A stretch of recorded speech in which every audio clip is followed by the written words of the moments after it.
What percentage of basketball players are there in basketball now? Then, if it was 10% when me and you came up, what would you put that at now?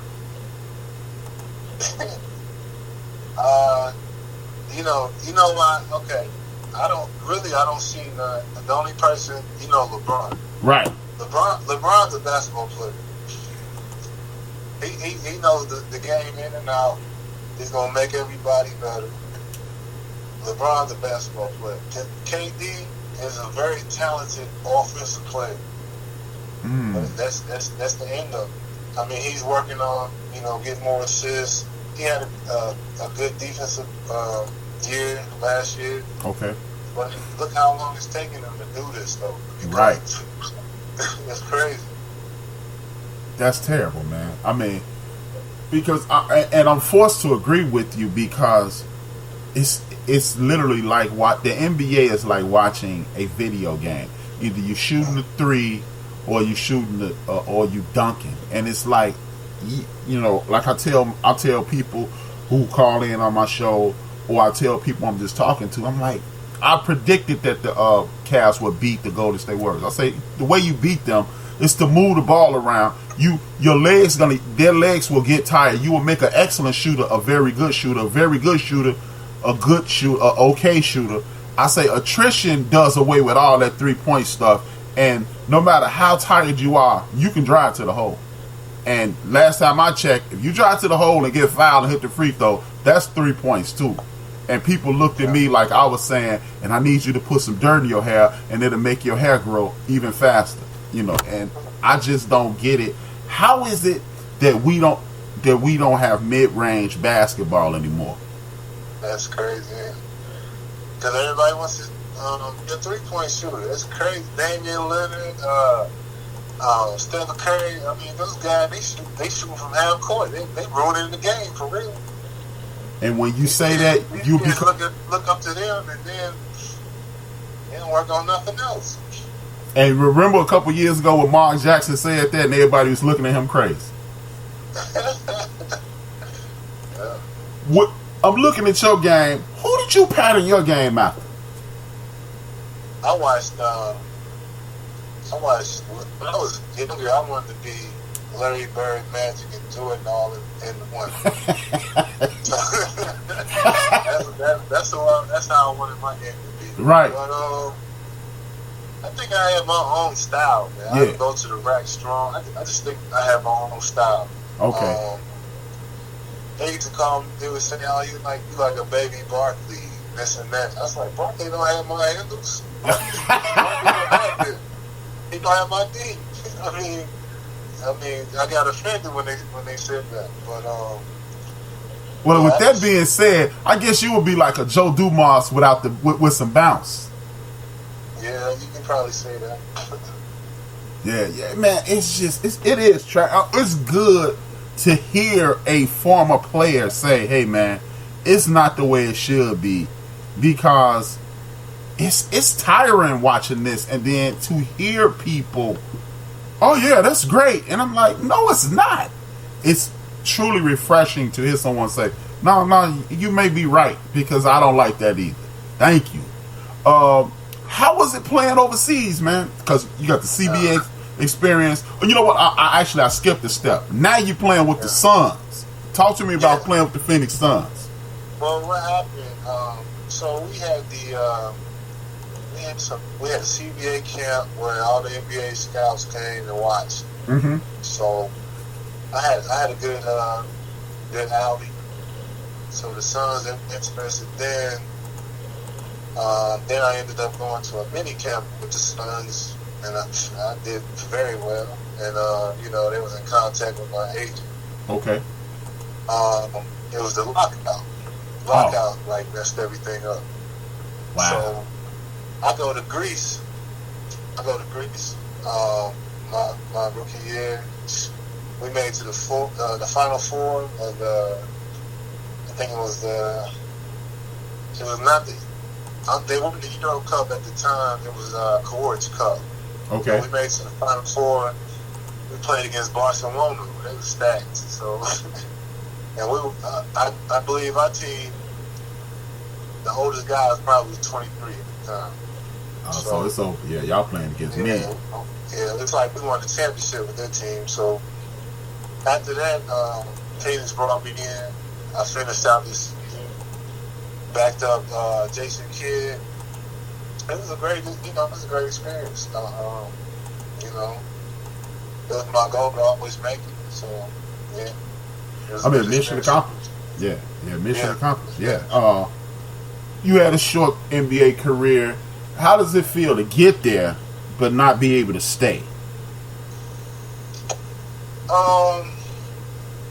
Once I got there and play games, whatever, I was like back and forth.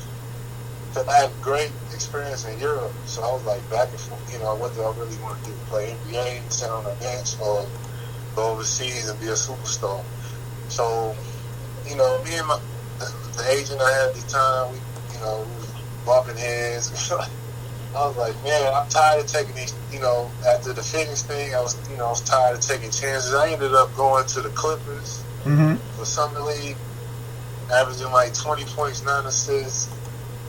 I had a good Summer League out, the Feline, NBA Summer League out at Long Beach.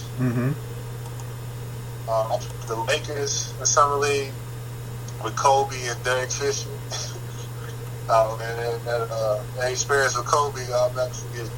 Talk to me about that. I was just about to ask you, how was it playing with Kobe? Hey, it's crazy how Kobe evolved into this great player, because when I got there, he was in a position where he was just, I had to improve myself. I don't, some leagues for me, I just want to prove myself. So it's a show for him. He's going out there doing the long drag crossover. Back then, they didn't have cameras. The false cell phone cameras. So they had the actual cameras with the flashes. Wow. So imagine 10,000 people at a summer league game with a whole bunch of cameras. So when Kobe made his move, man, it was so many flashes. It was unbelievable. Like lightning striking. Right. So, I think, that got to him. It got to him. And, because he was still a young kid, still learning the game. Right. And, so one game we played Portland. Portland, they brought the true squad out there to beat us. Wow. So they had, Rasheed Wallace, and all those guys. Jermaine O'Neal, Zebo. Yeah, Jermaine O'Neal. Hey, Jermaine O'Neal impressed me at his age. I think he was like 19. He was shooting threes left hand and right hand. I'm like, and he's 6'11". I'm like, what the, Wow. He's really working on his game. So, Coach shoots 30 shots to get 38 points. We lose in overtime. And I'm running up down that court, not touching the ball, just running. Right, you doing laps. Right. So I'm like, this, I'm tired of playing here. I'm ready to go. You're right. So, Harris, Dale Harris was the coach. Okay. So he benches Kobe after that game because the papers are right. They talking trash about Kobe.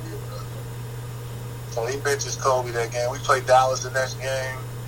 I ended up getting 29 points. It felt good to finally get the ball.